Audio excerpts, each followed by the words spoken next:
जय गुरुदेव। एक बार स्वामी जी महाराज ने सत्संग में सुनाते हुए कहा कि आगे समय खराब आ रहा है, तुम्हें पता नहीं कि क्या होने वाला है।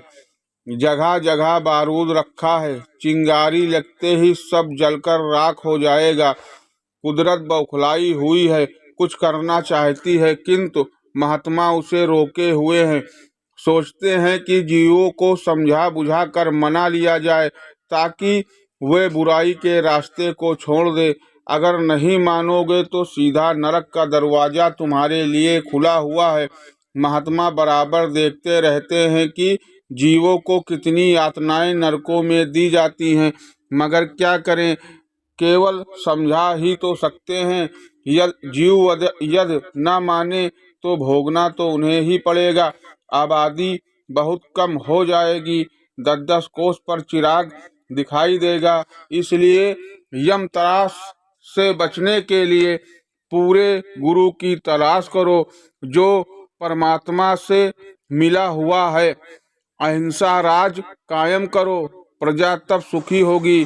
कुदरत का चक्र चलने जा रहा है, अच्छी नसीहत पकड़ो, विचार करो। मनुष्य का खून अनाज सब्जी फलों दूध घी से तैयार होता है। भैंस गाय सुअर खरगोश हिरण मुर्गा बतख आदि जानवरों का खून मनुष्य के खून से अलग होता है। जो भी मनुष्य मांस भक्षण करते हैं, इनका मांस खाते हैं, तो उनके खून में जानवरों का खून मिल जाएगा। जब ज्यादा मात्रा में पशु पक्षियों का खून हो जाएगा तो जो भी दवाएं दी जाती हैं मनुष्य को असर नहीं करेंगी। दवा तो मनुष्य के खून की दी जाती है, जानवरों के खून की अलग दवा है, वह पशु पक्षियों को ही दी जाती है। जानवरों की दवा यदि मनुष्यों को दे दी जाए तो मनुष्य का खून खत्म हो जाएगा, जानवरों का खून रह जाएगा। पशु पक्षियों और कीड़ों के खून के कीटाणु यानी जर्म्स अलग होते हैं, मनुष्य के खून में कीटाणु अलग होते हैं। जब पशु खून को मनुष्य खाएगा तो पशुओं के खून के कीटाणु और मनुष्य के खून के कीटाणु, इन दोनों में संघर्ष हो जाता है, घमासान युद्ध होता है। पशुओं के खून के कीटाणु मनुष्य के खून के कीटाणुओं को खा जाते हैं या हरा देते हैं, कमजोर कर देते हैं। इनका कोई असर जानवरों के कीटाणुओं पर नहीं होता है। भारत के डॉक्टर अलग अलग दवा बनाते हैं, पशुओं की दवा अलग है, पक्षियों की दवा अलग है, अन्य कीटाणुओं की अलग है और मनुष्य की अलग है। बस इस पर सब लोग विचार कर लो कि इतनी बीमारियां क्यों फैल गई और डॉक्टर उनकी दवा से परेशान हैं कि हमारी दवा का कोई लाभ नहीं। इसका कारण क्या है? इसका कारण जो ऊपर बयान किया गया है यह है। इतिहास बताता है कि जब जब पाप अत्याचार बढ़ा तो धार्मिक लोगों के द्वारा ही देश में परिवर्तन हुआ। बात बात में कस्में खाने वाले लोग सावधान हो जाएं। भविष्य में एक ऐसा समय आ रहा है जबकि बच्चे या आदमी की कसम खाने पर वह तुरंत सामने लेट जाएगा। मेरे करोड़ों पर्चे जो भारत में बांटे जा रहे हैं उनमें लिखी हुई सभी बातें सत्य होंगी। ये भगवान का सम्मान है, साधारण पर्चा नहीं है। तुम लोग मेरे काम में बाधा नहीं पहुंचा सकते हो। मैं इस अखाड़े का बड़ा खिलाड़ी हूँ। विदेशी बैंकों में रुपया जमा करने की इस समय होड़ लगी हुई है।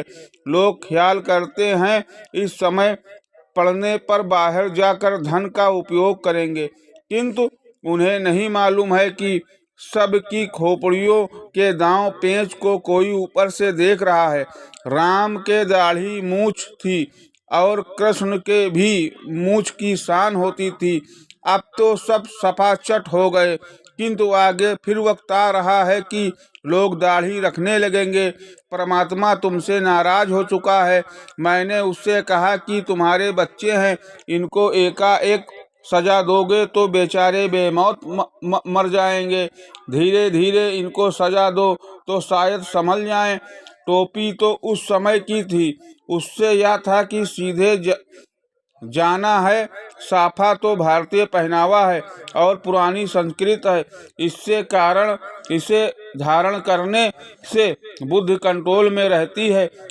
6 महीना के अंदर 2 करोड़ आदमी इस साफे में देखने को मिलेंगे, जो ऊपर में हजारों घूम रहे हैं, और जब वे गिरने लगे तब तुम मत बच्चों को इन साफा वालों के पास आकर खड़े हो जाना।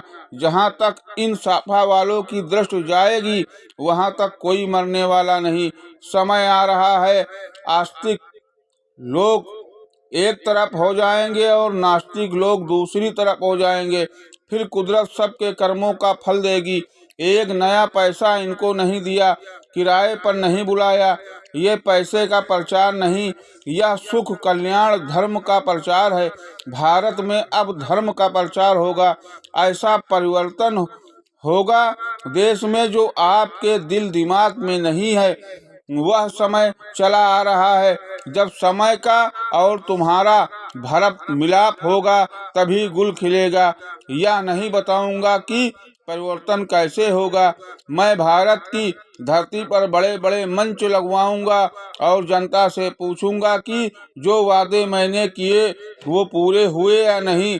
जब जनता अपने दोनों हाथ उठाकर कहेगी बाबा जी जो वादे आपने किए वो सभी पूरे हो गए, तभी बाबा जी मानने वाले हैं और तभी बाबा जी जाने वाले हैं। इस समय लाखों गायें देश में कट रही हैं और सभी महात्मा और जनता गंगा स्नान करके अपने अपने स्थान पर चले जाते हैं। तो सोचे कि इस प्रकार गंगा के स्नान करके हमने कौन सा पुण्य कमाया। इन सभी गायों की खातिर आखिर मैं यह व्रत लेता हूँ कि जब तक इस देश में एक भी गाय करती रहेगी तब तक मैं गंगा में स्नान नहीं करूँगा। किसी गाय की पीठ पर यह भी लिखा जाए कि तुम घबराओ नहीं, वह पैदा हो गया है जो तुम्हारा काटना बंद करा देगा। सभी दुराचारी पापकर्मी लोगों का सफाया हो जाएगा। आगे गाय काटने वालों को 20 साल की सजा मिलेगी और उसके बाद महीने भर में गाय काटना बंद हो जाएगा। अंग्रेजों की तरह अंग्रेजी को भी निकाल दिया जाएगा और किसान मजदूर अब आगे आएंगे और वो तुमको पीछे कर देंगे। फिर तुम्हें समझ आएगी भविष्य में भारत के सभी बूचड़ खाने बंद कर दिए जाएंगे, गौ हत्या अपने आप बंद हो जाएगी। लेकिन महात्माओं की बात आपको माननी होगी। कोई तोड़ फोड़ और आंदोलन की जरूरत नहीं। भविष्य में कोई मांस मछली बेचता हुआ नजर आएगा, उसे फौरन उसी वक्त दुकान पर ही मजिस्ट्रेट पहुंचकर 10 वर्ष की सजा देगा और साथ ही 5 वेद सुबह और 5 वेद शाम को पढ़ा करेंगे। कितने अधिकारी निकाल दिए जाएंगे जो मांस मछली अंडे शराब ताड़ी जुआ चोरी चमारी कामचोरी रिश्वत राष्ट्रद्रोही होंगे, जिनके चरित्र नहीं होंगे। जो कर्मचारी छोटे बड़े सदाचारी ईमानदारी व कर्मनिष्ठ होंगे उन्हें तुरंत तरक्की मिल जाएगी। जय गुरुदेव।